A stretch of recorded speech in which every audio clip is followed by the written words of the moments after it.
Hello friends, hope you all are fine. Today we are going to continue our chapter number 10 of class 12 history. Previously we have made the video up to this topic. So from today we will continue from here. This is our next topic. The Santhals pioneer settlers. The Santhal had begun to come into Bengal around the 1780s. जो संथल लोग थे वो बंगाल के अंदर कब आने शुरू हुए? 1780 के अंदर. The zamindar hired them to make new land clearing the forest and expand cultivation. आमतौर पर जमींदार उन्हें किस लिए हायर्ड करते थे? ताकि उनसे जंगलों को कटवाया जा सके और फिर उन जमीनों को मतलब कल्टीवेशन के लिए लायक बनाया जा सके. उनसे पेड़ कटवाते थे या इस तरह के काम. When Britishers failed to understand their control, Pahadia, the British official, invited them to settle in the jungle mahals. तो जब ब्रिटिश ऑफिसर उन चीज़ों को समझने में असमर्थ रह गए कि इन लोगों को मतलब कंट्रोल कैसे किया जाए, तो जो ब्रिटिश ऑफिसर्स थे उन्होंने पहाड़िया लोगों को बुलाया, इनवाइट किया कि आप लोग इस जिम्मेदारी को मतलब पूरा कीजिए. मतलब संथल लोग तो उनके कंट्रोल से बाहर हो चुके थे, तो इन्होंने इन लोगों को बुलाया. The Santhals were clearing the forest without any hesitation and plugging the land with energy. अब संथल लोग जंगलों को बड़ी तेजी से काट रहे थे जैसा उन्हें निर्देश मिला था, और खेती भी वो क्या कर रहे थे? पूरे जोरों शोरों से, मतलब पूरे जोश से खेती कर रहे थे. The Santhal were given land and persuaded to settle in the fort hills of the Rajmahal. और मतलब कि संथल लोगों को जमीनें दी गई और कहा गया कि आप लोग अब यहीं पर रहिए और खेती करते रहिए, और मतलब कि जो हम चाहते हैं जैसे जंगल कटवाना या वो चीजें आप हमारे लिए करते रहिए, हम आपकी रक्षा करेंगे. इस तरह से मसौदा बना होगा. By 1832 a large area of land was demarcated, सीमांकन करना एज दमीन एक कोहवा. 1832 तक बहुत बड़े जमीन के एरिया को क्या कर दिया गया? डेमोक्रेटिक कर दिया गया. मतलब कि उसको जैसे कह सकते हैं आप एक जनरल सेंस में कि उस लैंड को क्लियर करके फॉरेस्ट को या शर्ब्स को वहां से हटाकर फर्टाइल लैंड बनाना, ताकि क्या हो सके? प्रोडक्शन किया जा सके. This was declare to be the land of Santhal. और इस लैंड को क्या कहा गया कि ये जमीन किसकी है? संथल लोगों की है. They had to leave practice plug agriculture. वो यहाँ रह सकते हैं, खेती करेंगे और यहाँ पे सेटल पीजेंट बन सकते हैं, मतलब किसान बन सकते हैं. The land grant to the Santhal condition that at least 1/10. अब जो जमीन उन संथल लोगों को दी गई थी उसमें ये शर्त थी कि ठीक है आप लोग यहाँ रहो, खेती करो, कोई प्रॉब्लम नहीं है, पर जो खेती होगी ना उसका 1/10वां हिस्सा हमें दोगे पहले 10 साल तक. देखो ये यहाँ क्लोज डाल दिया. बेनिफिट किसे पहुंचेगा? जो लोग खेती बांट रहे हैं आमतौर पे, यानी जमींदार लोगों को, वो यहाँ पे क्या कर रहे हैं? मुनाफा उठाने की कोशिश कर रहे हैं. A map was prepared for the whole territory enclosed with boundary pillars. तो इस एक नक्शा बनाया गया कि कौन सी जमीनें संथल लोगों की है या कौन सी जमींदारों की है. इस तरह से डिस्ट्रीब्यूशन कर दिया गया कि भाई इतनी जमीनों पे आप लोग खेती करोगे और इतना टैक्स हमें भरोगे. It was separated from both the world of the Santhal and Paharias. अब पहाड़िया लोगों को और संथल लोगों को क्या कर दिया गया? अलग अलग कर दिया, क्योंकि एरिया बांट दिए. आफ्टर द डिमार्केशन ऑफ दमन ई कोहा संथल सेटलमेंट एक्सपेंडेड रैपिडली. अब ये जो डिस्ट्रीब्यूशन हो गया टेरिटरी का या फिर जो एरियाज बट गए, उसके बाद संथल लोगों का मतलब कि एक्सपेंडेशन बहुत तेजी से हुआ. वो वहां पे सेटल्ड बहुत तेजी से हुए. From 40 Santhal villages in the area in 1838 में 40 संथल गांव थे और 1473 विलेज हो गए 1851 तक. यानी जस्ट 13 ईयर्स में 1433 विलेज बढ़ गए. देखो as cultivation expanded company collected huge tax. अब जैसे जैसे और संथली लोग आने लगे तो खेती और ज्यादा होने लगी और ईस्ट इंडिया कंपनी को और ज्यादा टैक्स मिलने लगा. पहाड़िया लोगों को बहुत ज्यादा प्रॉब्लम फेस करनी पड़ रही थी संथल लोगों की वजह से. Paharias had to go deeper into hills, क्योंकि पहाड़िया लोगों को अब अधिकतर एरियाज को तो संथल को दे दिया गया कि आप लोग खेती करो और हमें टैक्स दो. अब पहाड़िया लोग कहाँ जाए? तो उन्हें मतलब घाटियों के अंदर जाना पड़ा, डीपर हिल्स में. देयर वर मोर बैरन। अब जो वहां की जमीनें थी वो कैसी थी, बंजर थी, चट्टाने थी, रोकी थी। Fertile land was the part of Damin i Koh, और जो फर्टाइल जमीन थी वो सारी तो संथल लोगों को मिल गई इस एग्रीमेंट के तहत, दामिन ए कोहे के तहत। When the forest of the region were cleared for cultivation, the hunter amongst them also faced problem। अब जब जंगलों को काट दिया तो जो शिकारी लोग थे वो भी परेशान कि अब हम शिकार कहाँ करें। जाहिर सी बात है क्योंकि जानवर तो जंगल में ही रहते थे ना उस वक्त। The Santhal give up their earlier life and settled here permanently. तो संथल लोगों ने अपना पुराना जीवन त्याग दिया और यहीं पे ही परमानेंटली सेटल्ड हो गए, क्योंकि देखो उनकी जमीनें फर्टाइल थी, उन्हें उनका भी जीवन अच्छा चल रहा था और उनकी वजह से ईस्ट इंडिया कंपनी को भी बहुत फायदा हो रहा था। तो ईस्ट इंडिया कंपनी ने भी उन्हें प्रोटेक्ट किया कि ठीक है भाई आप लोग यहीं पे रहो और परमानेंटली ये जमीनें आपकी, आप खेती करो और हमें लगान या टैक्स भरते रहो।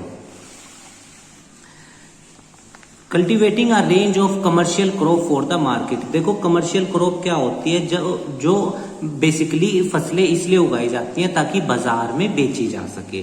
Dealing with traders and money lenders, तो आमतौर पे कॉटन या वो सब फसलें उगाई जाती थी ताकि ब्रिटिशर्स को फायदा पहुंच सके। ट्रेडर्स और मनी लेंडर से डीलिंग शुरू हो गई थी।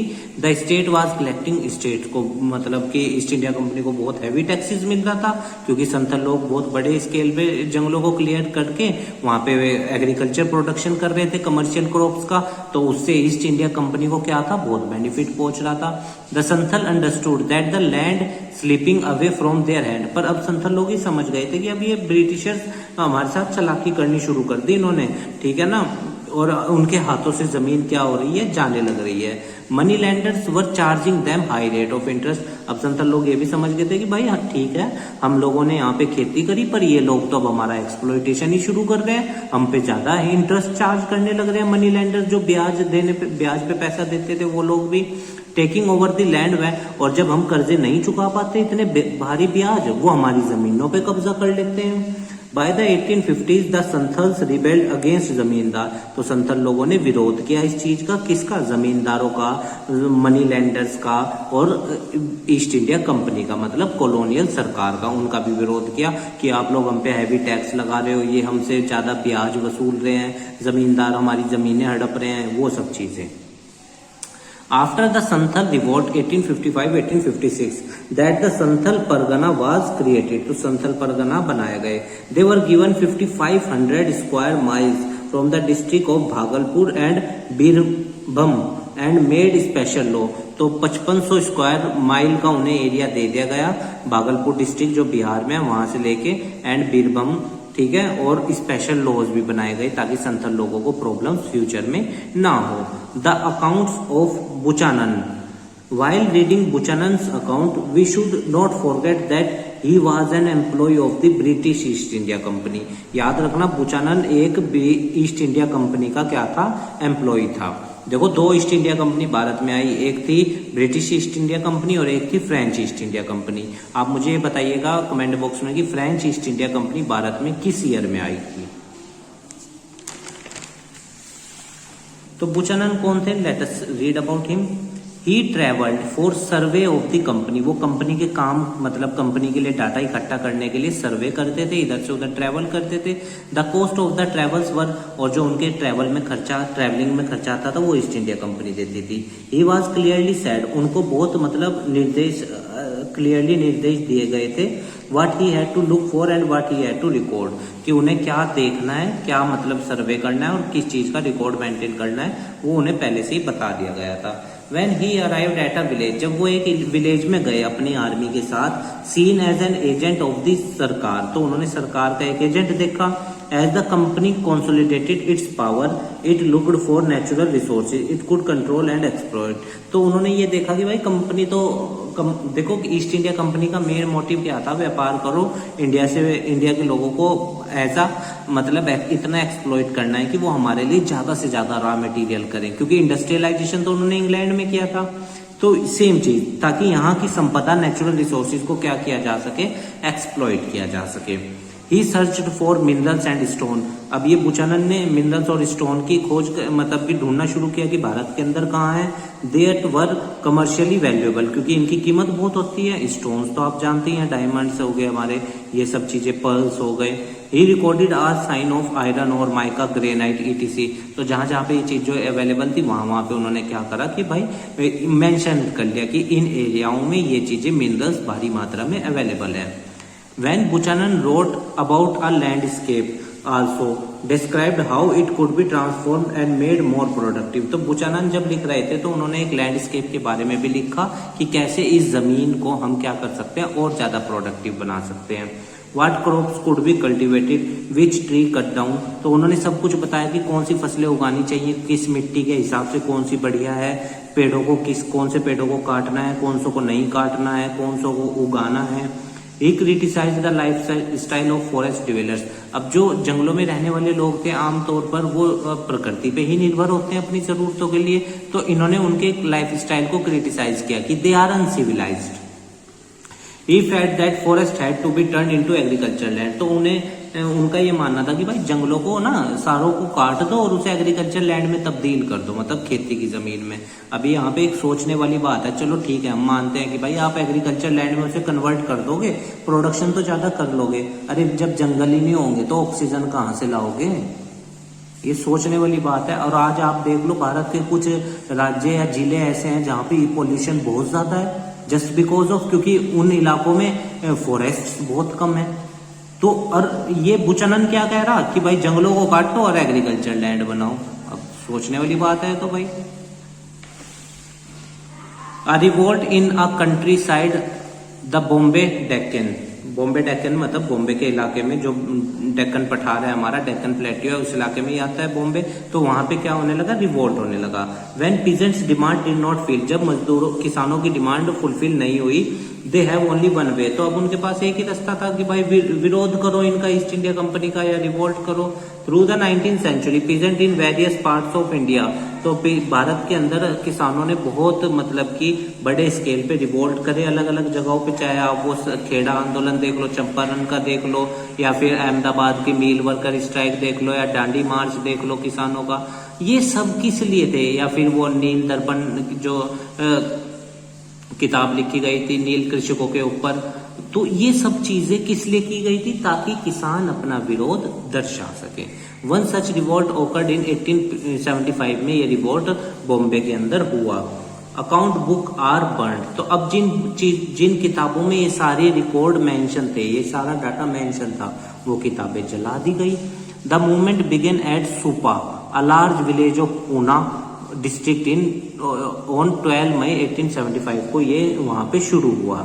Many shopkeeper and money lender leave there. बहुत सारे दुकानदार और साहूकार जो पैसे देते थे मतलब ब्याज पे, वो वहां रहते थे। Ryots from surrounding rural area gathered. तो जो किसान थे या जो मजदूर लोग थे वो इकट्ठे हुए और उन्होंने अटैक कर दिया इन शॉपकीपर्स पे, और इनके जो अकाउंट्स थे, बही खाता थे, जैसे वो देखा होगा आपने लाल किताबें होती है ना आमतौरों पे, जो पैसे ब्याज पे देता है या रिकॉर्ड मेंटेन करता है, बही खाता बोलते हैं उसको, अकाउंट बुक। तो वो सब जला दी ताकि कोई रिकॉर्ड ही ना बचे, किससे कितना लेना है या कितना देना है। एंड डेप्ट बॉन्ड्स, वो सब उन्होंने जला दिए ताकि ये लोग अब ये जो एक्सप्लॉइटेशन कर रहे थे वो अब कंटिन्यू ना कर पाए। They burned the khatas, looted grain shops, उन्होंने दुकानों को लूट लिया, खातों को जला दिया। And in some cases set fire in the house of sahukar. और कुछ केस में तो साहूकारों के घरों में भी आग लगा दी, जो मतलब साहूकार ज्यादा एक्सप्लॉइटेशन करता होगा, जिसके प्रति लोग ज्यादा गुस्सा रखते थे, उसके घर में भी आग लगा दी। From Poona the revolt spread, Ahmedabad में भी ये रिवोल्ट मतलब कि फैल गया पूना से। It is spread over an area of 6500 square kilometre के एरिया में ये फैला, और 30 से ज्यादा गांव इससे क्या हुए, इफेक्ट हुए इस रिवोल्ट से। द साहूकार फ्लीड द विलेज। तो साहूकार लोग तो भाई अब जब उन्हें देखा कि भाई आफत आ गई तो वो गांव छोड़ के भाग गए। They had to leave their property, संपत्ति सब कुछ छोड़ के भाग गए, क्योंकि पहले तो जान थी भाई, बाकी सब जहान है फिर बाद में, तो वो सब अपने घर बार छोड़ के भाग गए। नहीं तो अगर किसानों के या पीजेंट्स के हाथ लग जाते तो फिर तो पता ही है आप लोगों को क्या होना था उनका। Police post were established in village, गांव के अंदर पुलिस चौकियां बनाई गई। ट्रूप्स अरेस्टेड 9, और जो पुलिस के मतलब कर्मचारी थे या मिलिट्री के जो कर्मचारी थे उन्होंने 951 लोगों को अरेस्ट किया और उनमें से बहुत सारे लोगों को अपराधी घोषित किया कि इन लोगों ने मतलब दंडनीय अपराध किए हैं। But it took several months to bring the countryside under control, पर दोबारा कंट्रोल में लेने के लिए कई महीने लग गए। A new revenue system, British rule expanded from Bengal to other part of the India, धीरे धीरे फैलता गया, हम जानते ही हैं। न्यू सिस्टम ऑफ रिवेन्यू, नया मतलब कि रिवेन्यू इकट्ठा करने का सिस्टम उन्होंने लागू किया। 1810 के बाद एग्रीकल्चरल प्राइसेस इंक्रीज, बढ़ने लगे, और देन हार्वेस्ट प्रोड्यूस रोज, और हार्वेस्ट भी क्या हुआ, खेती भी बढ़ने लगी। इनकम ऑफ बंगाल जमींदार इंक्रीज, जमीन देखो, अगर आपको मैं एक कंसेप्ट बताऊं ना छोटा सा, आम तौर पे आप चाहे इसको एक आम सा कंसेप्ट में भी समझ लेना। एक किसान है, उसके यहाँ से फसलें चलती हैं, और वही मतलब कि मान लो उससे तो लिया गया गेहूं 60 रुपए धड़ी या 70 रुपए धड़ी मान लेते हैं, चलो 17 रुपए किलो मानते हैं, 85 रुपए धड़ी ले लिया उससे गवर्नमेंट के रेट के हिसाब से, और वही आटा फिर बाजार में 160 बिक रहा है, 5 धड़ी 170 बिक रहा है, 150 बिक रहा है। तो बीच का प्रोडक्शन से भी ज्यादा रिवेन्यू कौन खा गया? तो ये चीज उस टाइम भी ऐसे ही हो रहा था, अंग्रेजों के वक्त भी। Since the revenue demand was fixed under the permanent settlement, अब ये याद रखिएगा, परमानेंट सेटलमेंट लॉर्ड कॉर्नवालिस लेकर आए थे। इन्होंने क्या किया था, हर व्यक्ति का रिवेन्यू तय कर दिया था, जितनी उसके पास संपत्ति है उस हिसाब से। The colonial state could not claim any share of this their increased income, और उन्होंने ये भी कह दिया था कि अगर कोई व्यक्ति ज्यादा कमा रहा ना, तो ये नहीं कि सरकार उससे ज्यादा वसूल लेगी, नहीं, जितना उसका तय है उसे उतना ही भरना है।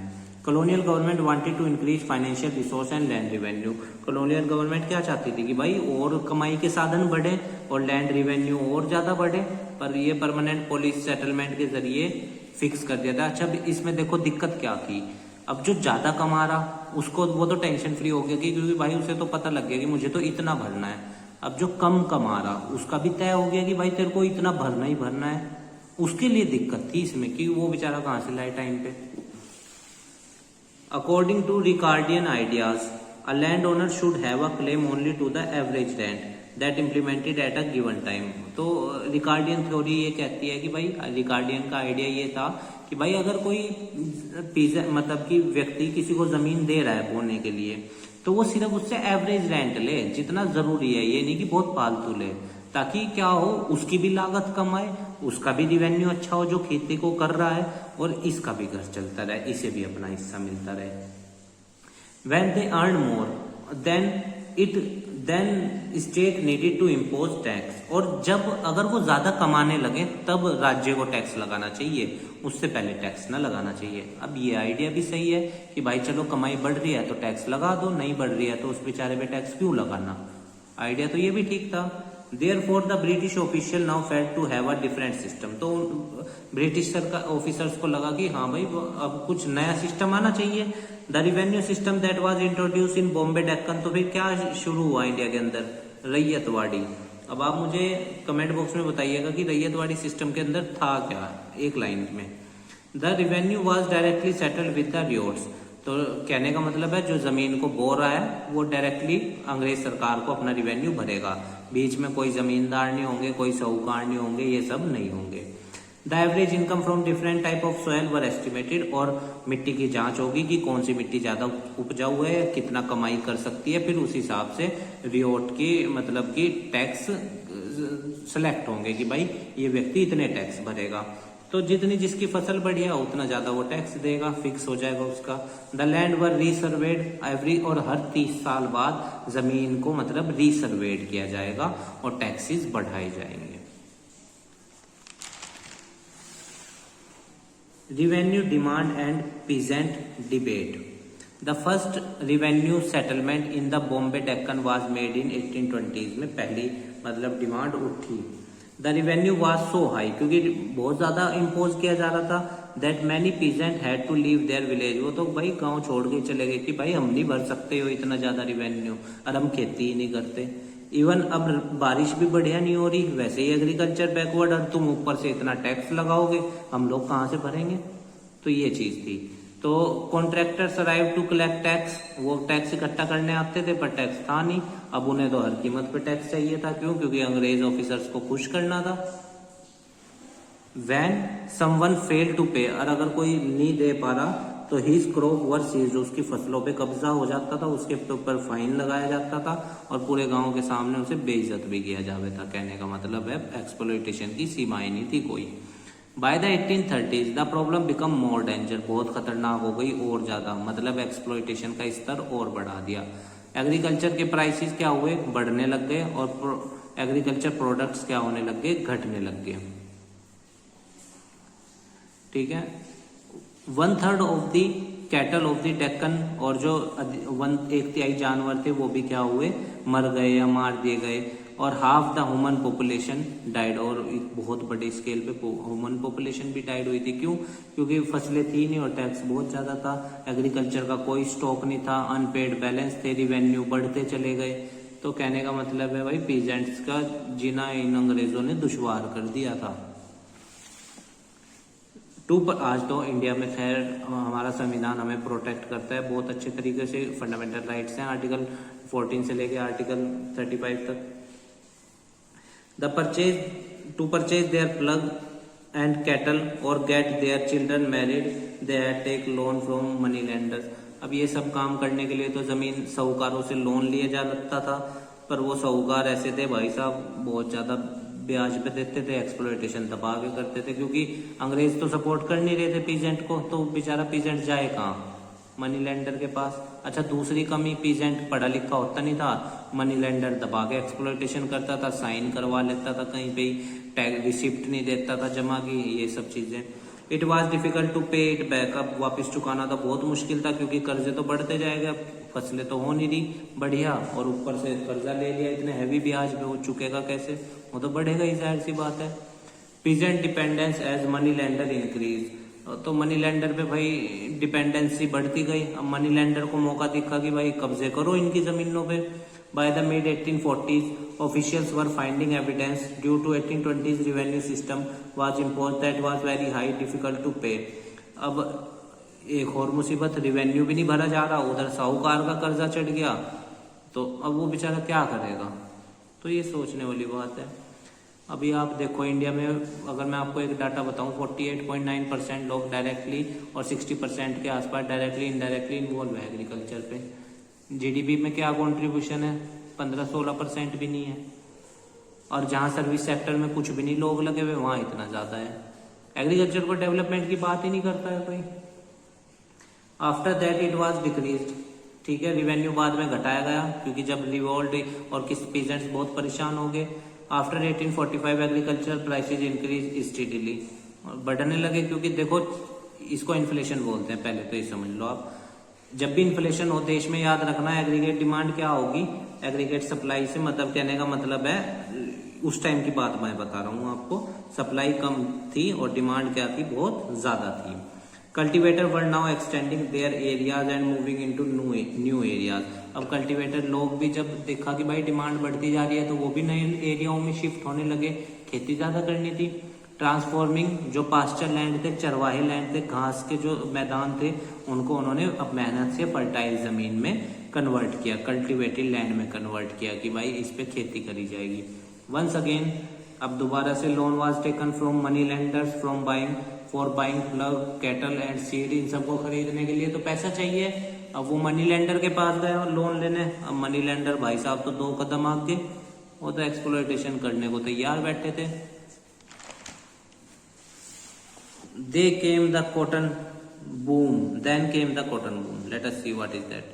Before the 1860s, अगर 1860 से पहले आप देखोगे, 3/4 जो रॉ कॉटन होता था ब्रिटेन इंपोर्ट कहाँ से करता था? अमेरिका से। अब उसे वो बहुत महंगा पड़ता था, तो उसे हम अपॉर्चुनिटी दिखे India.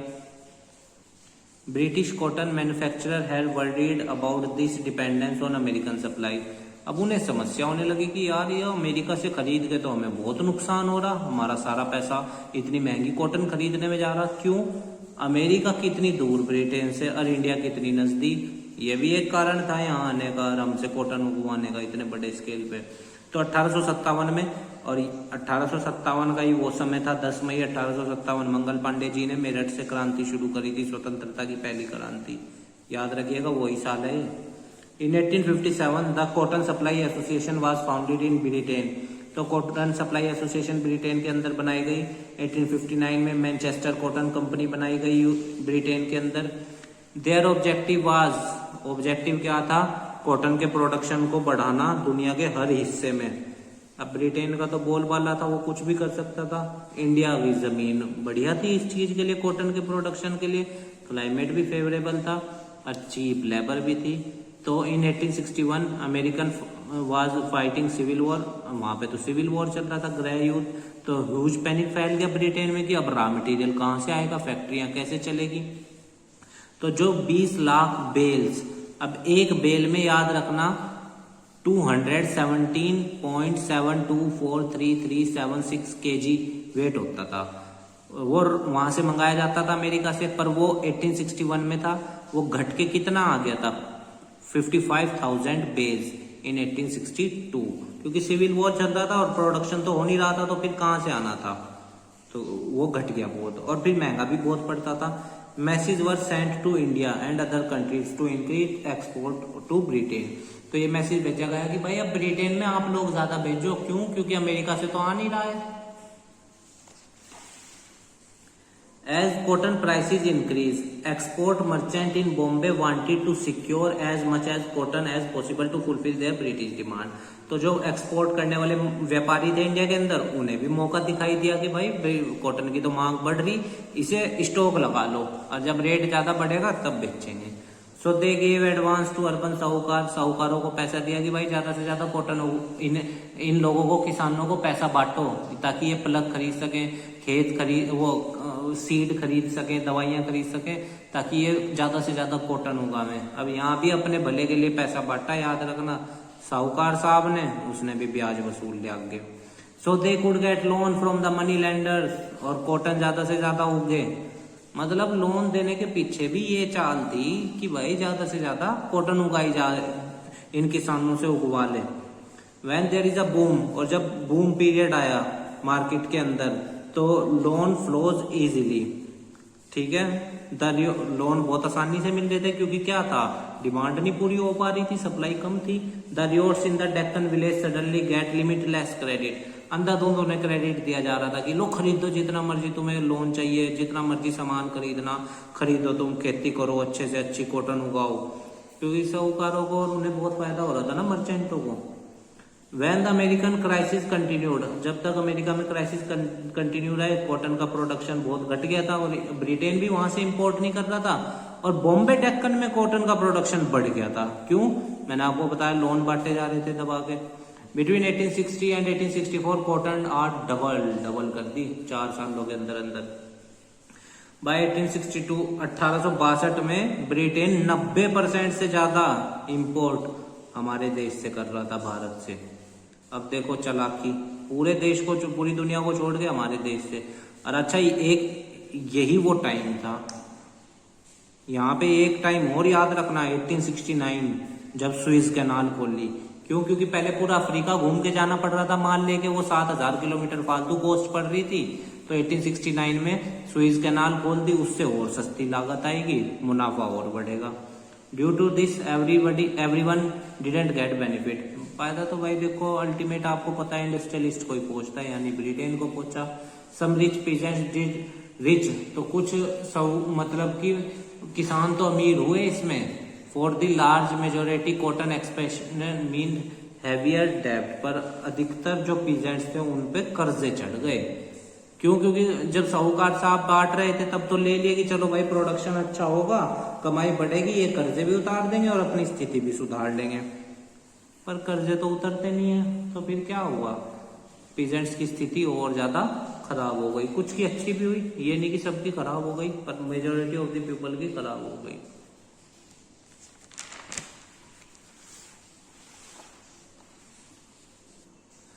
So the next heading is credit dries up. Let us see. Cotton merchant in India had vision of capturing the world market. जो भारत में कॉटन के व्यापारी थे उनका ये उद्देश्य था या ये सपना रखते थे कि भाई दुनिया भर के बाजार पे अपना कब्जा करना है। As the civil war ended, जैसे ही अमेरिका में सिविल वॉर खत्म हुआ, ब्रिटेन ने स्टार्टेड इंपोर्ट कर दिया शुरू अमेरिका से दोबारा से, तो इंडिया के अंदर मांग क्या हुई, घटने लग गई कॉटन की, क्योंकि अब ब्रिटेन अमेरिका से खरीद रहा। अब याद रखना क्या हुआ होगा, उधर मर्चेंट ने साहूकारों को पैसा देना रोक दिया होगा, साहूकारों ने आगे पीजेंट्स को लोन देना रोक दिया होगा। साहूकार इन महाराष्ट्र वर नो लॉन्गर। अब देखो अगली बात यही है, अब क्यों इंटरेस्टेड होंगे, जब अपना मतलब निकल गया तो अब क्यों दो इन किसानों को loan. Demand for Indian cotton and cotton prices both decrease, तो घटने लग गई क्योंकि मांग घट गई थी, अब ब्रिटेन को नहीं चाहिए हमारा कॉटन। तो अब बात आई साहूकारों की कि भाई मर्चेंट ने कहा साहूकारों से कि लाओ भाई अब पैसे दे हमारे। साहूकार साहब गए किसानों के पास कि लाओ भाई अब पैसे चुकाओ। तो वाइल क्रेडिट ड्राइड अप, अब किसान जब पूरी तरह लोन बांटना बंद कर दिया तो साहूकारों ने, तो रिवेन्यू की डिमांड बढ़ गई। पर उधर याद रखना किसानों के हालात नहीं थे चुकाने के, तो बट और मनी लेंडर लोन नहीं दे रहे थे, अब वो बेचारा करे क्या। The experience of injustice, the refusal of money lender to extend loans enraged the riots। तो अब उससे इनकी दिक्कतें बहुत ज्यादा बढ़ गई थी क्योंकि लोन नहीं मिल रहा था। They were not worried that they were in debt, उन्हें इस बात की फिक्र नहीं थी कि कर्जा है उनके ऊपर। They were worried because money lenders were insensitive and not helping the riots। उन्हें इस बात की फिक्र थी कि देखो इन लोगों का मतलब था तो इन लोगों ने हमें पूछा, और जब मतलब निकल गया तो फिर पूछ नहीं रहे। इस बात से अब देखो भाई दुख तो होता ही है, जब उनकी जरूरत थी कॉटन की डिमांड की तब तो उनके लिए पूरी हो गई, और जब इन्हें जरूरत पड़ी तो मुंह फेर लिया साहूकारों ने या मर्चेंट्स ने। One general norm was that the interest charge and could not be more than the principal. एक नियम ये भी था कि भाई जो ब्याज लगेगा ना मूल अमाउंट पे, जैसे मान लो किसी किसान ने 100 रुपए लिए, तो अब जो उस पे ब्याज लगेगा ना वो 100 रुपए से ज्यादा नहीं हो सकता। मतलब कहने का मतलब है कि 100 रुपए कीमत जो प्रिंसिपल अमाउंट है उससे ज्यादा नहीं लगेगा। In one of the many cases investigated by the Deccan ryots commission. अब जो इन्वेस्टिगेशन तो आपको पता ही है क्या हुई होगी। The money lender had charge 2000 रुपए से ज्यादा तक का इंटरेस्ट लोन चार्ज कर रखा था 100 रुपए पे। मतलब जहां 100 रुपए भी नहीं चार्ज करना वहां 2000 रुपए। अरे कैसे चुकाएगा वो गरीब किसान, सोचने वाली बात थी। मतलब कोई 100 रुपए ले रहा तो वो 2100 रुपए वापस करेगा, देखो कमाल की बात। The ryots come to see money lenders as divisive and deceitful. तो उन्होंने जो किसान थे, छोटे किसान थे, वो समझ गए कि भाई ये लोग तो कपटी हैं और धोखेबाज हैं। इन 1859 ब्रिटिश पास का लिमिटेशन कानून पास हुआ, मतलब limitation law. It stated that loan bond signed would have validity for only 3 years। तो जो लोन दिया जाएगा या जो लोन चुकाने की वो होगी सीमा होगी या समय सारणी होगी वो 3 साल से ज्यादा नहीं हो सकती। The money lender misuse the law. अब इन्होंने इस कानून का भी मिसयूज किया। फेसिंग द रियोट, और बॉन्ड उस पे हर 3 साल पे साइन करवा ले, क्योंकि बेचारा गरीब किसान तो वो तो अनपढ़ था उस टाइम। तो वैसे ही इंडिया के अंदर मोर देन 90% लोग अनपढ़ थे, तो वो तो विश्वास के ऊपर चलता था, अंगूठे लगवा लिए। दे रिफ्यूज, और जब लोन चुका भी दिया अगर किसी किसान ने, चलो मान लो हम ये भी मान लें कि चुका दिया, उसे रिसिप्ट नहीं दी कि तुमने लोन चुका दिया। अब वो बेचारा देने के बाद भी फंसे, क्यों? क्योंकि वो कल को कहेंगे जी देखो इसने तो चुकाया ही नहीं, इसके पास तो कोई रिसिप्ट ही नहीं है, और गलत इंफॉर्मेशन एंटर कर दी। Required the peasant harvest to low at price. अब उसकी जमीन ने या मतलब उसे मजबूर किया गया कि भाई खेती कम रेट पे हमें दे दे, क्योंकि नहीं तो हम तेरे पे और ब्याज लगावेंगे। रियोट्स वर इलिटरेट, अनपढ़ थे। दे पुट थंब इम्प्रेशन, अंगूठे लगवा दिए उनसे, पर उन्हें ये पता नहीं था कि किस चीज पे अंगूठे लगवाए जा रहे हैं। तो अल्टीमेटली नुकसान भुगतना उन्हीं पे ही पड़ा। देखो कार्ल मार्क्स की एक थ्योरी है, मैं आपको उनकी थ्योरी बताता हूँ मार्क्स की। उन्होंने कहा कि कैपिटलिस्ट थ्योरी आपने सुना भी होगा, पढ़ी भी होगी, जिसके अंदर उन्होंने कहा कि समाज के अंदर 2 वर्ग होते हैं, एक कैपिटलिस्ट और दूसरा सर्वहारा वर्ग, यानी पीजेंट कह लो आप। तो मार्क्स कहते हैं कि कैपिटलिस्ट लोग हमेशा पीजेंट लोगों का एक्सप्लॉयटेशन करते हैं, मैं ये नहीं कह रहा कि सारे कैपिटलिस्ट करते हैं, नहीं, पर मेजोरिटी ऑफ कैपिटलिस्ट आप देखो क्या करते नहीं है। मेन प्रॉफिट कौन उठाता है? कैपिटलिस्ट ही उठाता है। अब आप कहोगे उसने तो भाई पैसा लगाया, वो तो उठाएगा ही, पर अल्टीमेट मेहनत तो इसने करी, उस मजदूर ने या उस व्यक्ति ने जो पीजेंट है। तो ये चीज भी थोड़ा बुरा लगता है जब इन चीजों को देखते हैं कि किस हद तक जाके एक्सप्लॉयटेशन किया गया पास्ट में। द डेक्कन रिवोल्ट्स कमीशन, अब इसके बारे में भी पढ़ लें। When the revolt spread in Deccan, जब ये रिवोल्ट मतलब कि शुरू हुआ डेक्कन में और फैला, the government of India pressurised the government of Bombay, set up a commission, और एक कमीशन बनाओ और इंक्वायरी करो कि इन लोगों ने क्या क्या धोखा किया इनके साथ। द कमीशन परस्यूटेड अ रिपोर्ट, तो उसने एक रिपोर्ट जमा करी भाई अपनी पार्लियामेंट में 1878 में। The commission had inquiries in the district, उन्होंने जिलों में मतलब इंक्वायरीज करी थी। Statement were recorded of viewers, sahukars and eye witnesses, इन सब के मतलब बयान दर्ज हुए। Compiled statistical data on revenue rates, prices and interest rate, इन सब पे भी मतलब बयान दर्ज हुए, रिकॉर्ड मेंटेन हुआ। Deccan revolts commission made so that they could check the reason behind protest, और ये किस लिए बनाया गया था? ताकि उन कारणों को समझा जा सके कि किसके लिए लोग विरोध कर रहे हैं। अरे भाई लोग विरोध क्यों कर रहे हैं? तो साफ साफ सी बात है, उन लोगों के साथ धोखा हुआ है तभी तो विरोध कर रहे हैं, नहीं तो क्यों करेंगे वो, अगर सब कुछ ईमानदारी से होता।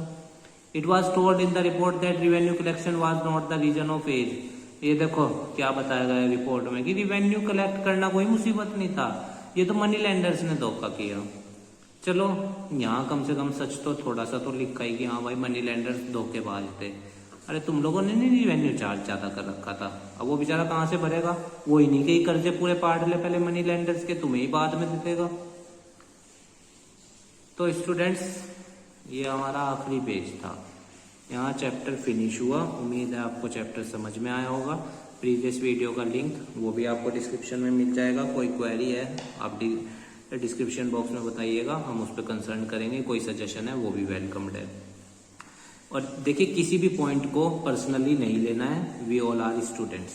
फिर भी अगर आपकी किसी भावना को हमारे द्वारा हर्ट कर दिया गया, इस मतलब किसी भी पॉइंट के द्वारा जो हमने एक्सप्लेन किए हैं, तो उसके लिए हम आपसे क्षमा मांगते हैं। हमारी कोई इंटेंशन नहीं है आपकी किसी भी भावना को हर्ट करने की। स्टूडेंट हैं आप भी, एज ए स्टूडेंट चीज़ों को गेन कीजिएगा, हम भी एज ए स्टूडेंट चीज़ों को गेन करते हैं। वी ऑल आर लर्नर्स, हम सब लर्नर्स हैं। तो ठीक है स्टूडेंट्स, स्वस्थ रहिए, पढ़ते रहिए, चैनल को सब्सक्राइब कर दीजिएगा, अपने दोस्तों के साथ शेयर कर दीजिएगा और वीडियो को लाइक ज़रूर कर दीजिएगा। धन्यवाद स्टूडेंट्स।